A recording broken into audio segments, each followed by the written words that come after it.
Hello, everybody, and welcome back to another episode of the Let's Talk MMA podcast. My name is Mason from Cyclone MMA, and we got an awesome show for you guys today. We're going to be talking about Jake Paul versus Tyron Woodley. I told myself I wasn't going to watch it.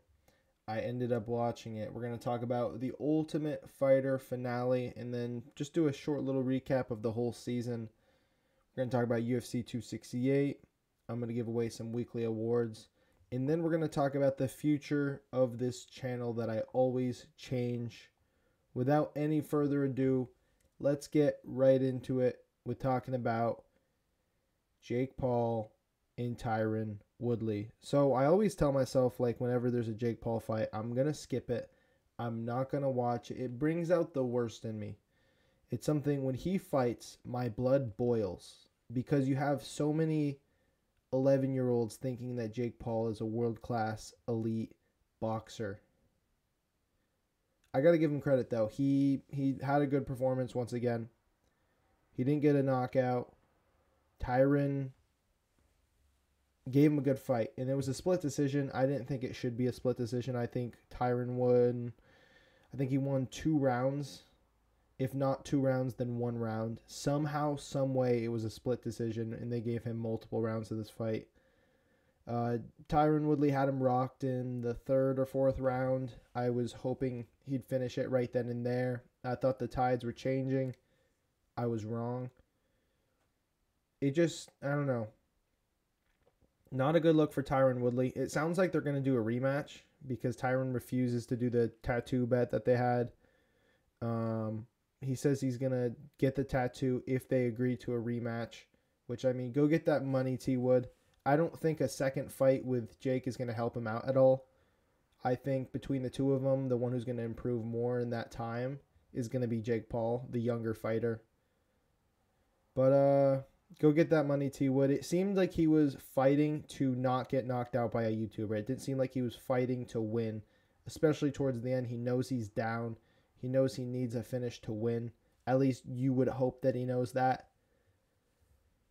He didn't really go for it. I think he just didn't want to get turned into a meme, which, I mean, I understand it. If I was in that position, I'd probably do the same thing. But rooting for the guy, wanting him to win, wanting Jake Paul to not win a boxing match against a UFC champion, it's not what you want.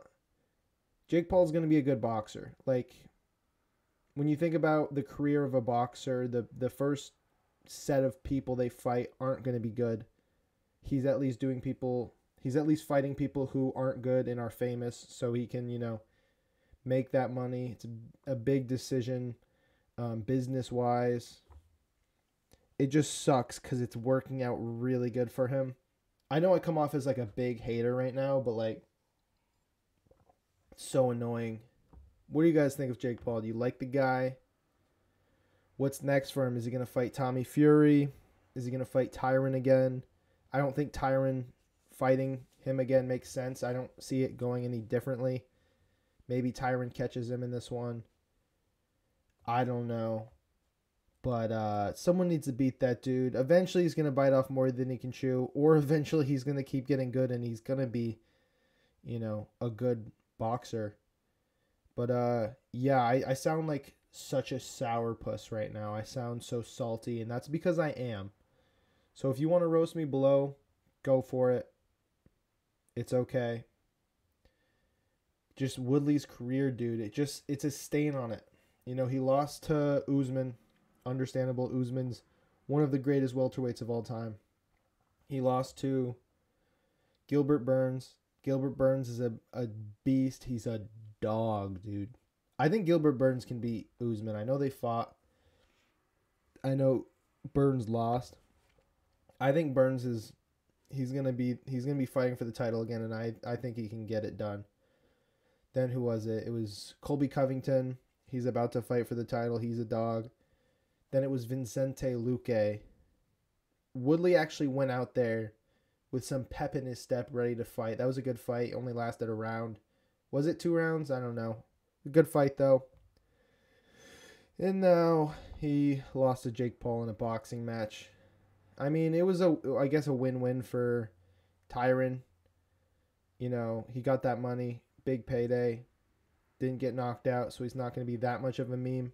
Tarnishes his legacy a little bit. It's kind of embarrassing to lose to like Jake Paul, but it is what it is. I didn't really expect a whole lot from Tyron. I'm glad to see that he didn't get knocked out. But that's all I'm not gonna talk about that anymore. Spent too much time already talking about that. We're gonna move on to the Ultimate Fighter finale. Did you guys see this season, the return of the Ultimate Fighter? I've never actually seen a season of the Ultimate Fighter until now, and I really enjoyed it. The way they do the episodes, they basically let you know who's fighting. They give some background on each fighter. They make you really enjoy the fighter, and then they get knocked out, and you're like, oh shit. But I enjoyed it. I thought they had a good cast. It wasn't as like dramatic as I thought it would be. I thought there would be people fighting in the house and everything. There wasn't that, but they had a cool segment where they showed flashback from past seasons. And I really liked that because there was some cool stuff. They only showed like, you know, the best of the past seasons, and it was really cool seeing all that stuff. But in the finals here, you had Brian Battle and Gilbert Urbina. Urbina lost in the semis to Trayshawn Gore, but Gore got injured like 10 days before the fight. So Gilbert had a second chance to fight and win and be the Ultimate Fighter. His brothers were on the show previously. He had two brothers on the show before he was. None of the three of them were able to get it done and become the Ultimate Fighter. I really feel bad for Gilbert Urbina, just getting finished in both fights. He's one that they really, you know, he really tugged at the heartstrings, and you really rooted for him, and then like he lost. Brian Battle put up a good fight. I thought Gilbert won the first round, but Brian, he capitalized on like a spinning elbow that missed, got Gilbert to the ground and got the submission. I really liked Brian Battle. He was on UFC Unfiltered with like Matt Serra and who's that other guy? Who's that other guy with that? I forget that guy's name, but he's funny. It's a good podcast. But anyways, Brian Battle was on that. He was a cool dude. Yeah, I thought it was a good season. I'm curious how this guy is going to do in the middleweight division. I mean, I've heard that like Ultimate Fighters, when they win and they go into the UFC, they don't always do that great. So it'll be interesting to see. But congratulations to Brian Pooh Bear Battle. That's his name. Pooh Bear. Pretty badass. Now for the bantamweights, you had Ricky Turcios, who was like my boy. When I saw him fight the first time, I was like, I want this guy to win the tournament. He fought Brady Heastand. Brady, someone who is teammates with, I almost said Michael Chandler. That's not right. Michael Chiesa. He is a wrestler. He has good grappling. I thought this was going to be an interesting matchup. A lot of people thought Ricky was going to win this one. I, was rooting for Ricky, but I thought Brady was going to win. It was a really, really good fight. It was actually fight of the night. Excuse me. And, yeah, Ricky Turcios came away with the win. Split decision. Got it done. I hope that's one of the situations where, Dana gives Brady another shot. I hope like he gives him a shot. Just because Brady put on such a good performance, it could have gone either way. You look at the strike numbers. Ricky Turcios landed 201 shots in that fight compared to Brady's 82. But takedown wise, Ricky landed 2 of 4 and Brady landed 6 of 11. So he had some control time, but Ricky is just so active, dude. He's so funky. He's such a strange fighter, but he can do it all. He's one I'm really looking forward to seeing in this bantamweight division rather. I'm curious to see what he can do. It's a freaking stacked division, so it's a tough one to just like join. But I love me some Ricky Turcios. You might hear about him later on in this episode. Spoilers. But yeah, dude, that's the Ultimate Fighter finale. The two winners, Brian Battle and Ricky Turcios. I think Ricky can be a star. I think Battle, we're going to have to see more from him. But Ricky is the one that stuck out in the show. If you're going to pick one guy who has the it factor, it's definitely Ricky Turcios. Now moving on, we have UFC 268. A bunch of fights just barely got announced. And this card is looking real good. This one's going to be at Madison Square Garden. Or as Colby Covington says, Madison Square do it. Saturday, November 6th. I'm going to start from the bottom of the main card and work my way up. And this isn't official yet, meaning there's going to be more fights added to this. First fight on the main card, Frankie Edgar versus Chito Vera. A pretty big fight in the bantamweight division. They're kind of at the lower of the top 15, but still a fun fight to watch. Next, you have Luke Rockhold making his return against Sean Strickland. There's some bad blood here. Luke Rockhold's been talking a lot of trash about Sean Strickland, basically saying that he's a nobody. And I'm excited to see this one. We're going to see if Strickland can find the chin and knock out Luke Rockhold, or if Luke Rockhold will hold him down and beat on him. I think that Rockhold's going to go with a wrestling approach here. It's really interesting when you think Luke Rockhold does pose threats to Israel Adesanya. And that's something that, like, I don't think people want to admit. And I think Luke Rockhold has become like a meme at this point of, you know, the glass chin and everything. But, like, if he can get it to the ground, which I believe he can do against Izzy, you know, he could be a problem. The question is, can he get there? Can he string together enough wins to warrant a title shot? I know in the middleweight division, there's not a lot of guys who can really get a title shot right now. I'm going to pull up the rankings. That's a division that's pretty locked down by the champion. Let's take a look here. So at middleweight, you got the number one contender, Robert Whittaker. Izzy beat him. They're going to have a rematch. Paulo Costa, Izzy beat pretty handedly. You got Jared Cannonier, who just won against Kelvin Gastelum. But I think he needs another win or two because, again, Whittaker beat him. Vittori, Izzy just beat him. Brunson has a fight against Darren Till. That's the 5 and 7 spot. So maybe one of them. Again, Derek Brunson fought Izzy. Lost to him. Darren Till is an interesting one. I mean, he's lost to Whittaker and he's lost to... Did he lose to Gastelum? No, I think Gastelum beat him, but still, he lost to Whittaker. But then you got, you know, Jack Hermanson, Sean Strickland, Uriah Hall, all these other guys. So I think with a win over Sean Strickland, maybe one other win, Luke Rockhold could be in the picture for a title. But it'll be interesting to see how he does against Sean Strickland. I think he's probably the favorite to win that fight. I really like Strickland, though, dude. He's an entertaining fighter. We went on a little journey there. Let's get back into this UFC 268 card. This next one, at lightweight, Justin Gaichy versus Michael Chandler. Ooh. A French kiss. That's not what I want to say. A chef's kiss. How about that? That's going to be a war, or it's going to be done in 30 seconds. I'm excited for it. I hope it goes multiple rounds. I wish it was a 5-round fight, just because I want to see them just go dog mode. I think, man, I don't know who wins this fight, dude. There's some bad blood in this fight, too. I'm rooting for my boy Justin Gaethje. I'm excited to see him get back to it. But Michael Chandler's got some pop. He has the power advantage. And I don't know if we're going to see wrestling in this fight. I think they're both pretty credentialed when it comes to wrestling. Gaethje doesn't really use it. In MMA, he uses it, you know, to stuff takedowns. But it'll be really, really interesting. After that, you got a rematch. Rose Namajunas versus Weili Zhong. I'm excited to see Zhong Weili again. I wanted that fight to go longer, and I know she lost that fight, and I was happy to see Rose win. But I want to see a battle between these two because I have a feeling this could be a really, really good fight if it goes longer. Zhong Weili had a bunch of excuses when she lost to Rose, but we got to see this again. I mean, it's just the fight to make. It's the fight that's exciting.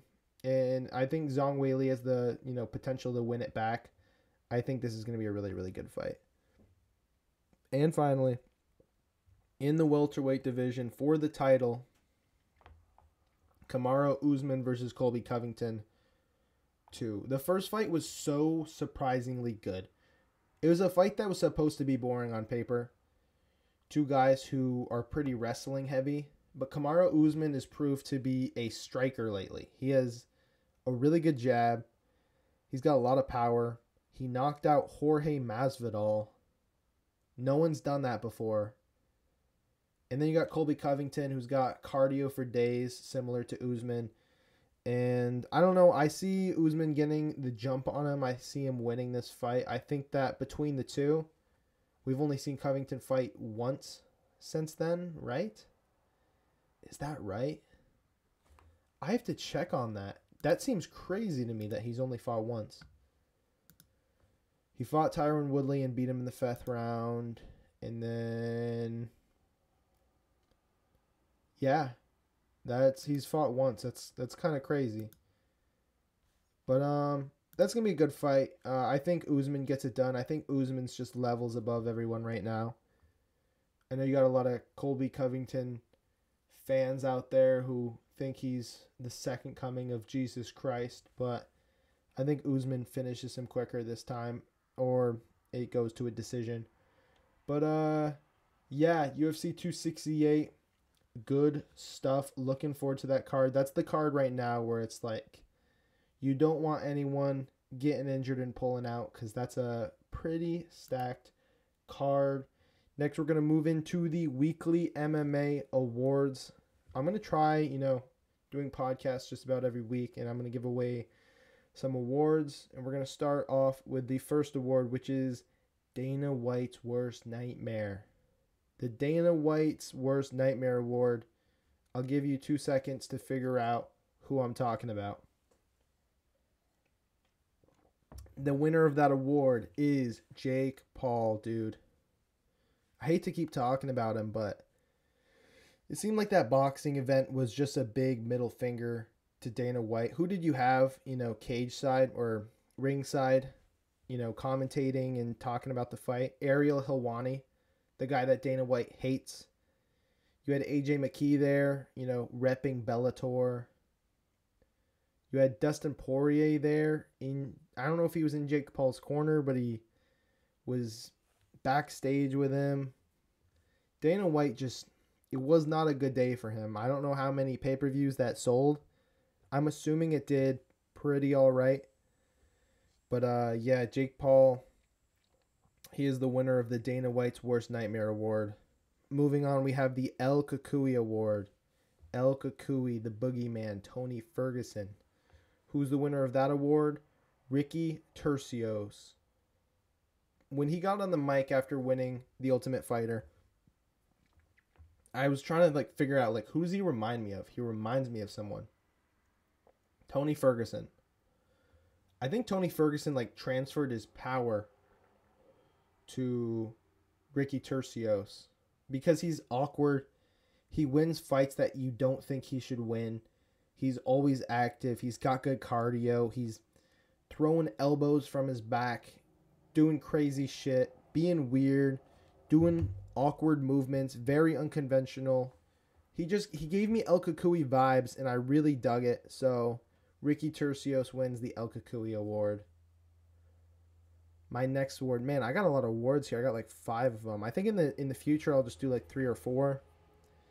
The next award is the Best Blessed Award. One more time. Is the Best Blessed Award. We're talking about Max Holloway a little bit here. The best is blessed. But is he? Giga Chikadze. I think I butchered that name. I think I butchered that name. Giga knocks out Edson Barboza in the featherweight division, and he calls out Max Holloway, and he says that he is the best striker in the UFC. This is going to be interesting. Giga is lightning fast, dude.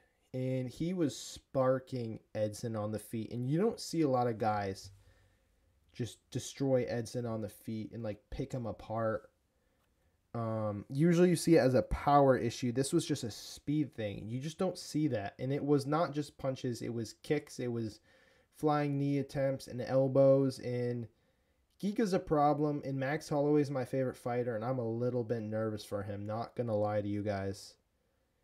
He's a problem. I'm really curious to see if the best is blessed or if there's a new monster in this featherweight division, and we're gonna find out soon, probably over the next couple of years, because I know Max Holloway's fighting Yair Rodriguez, and then who knows what after that. You'd think a title shot for Max, but you know Giga's going to be in the picture.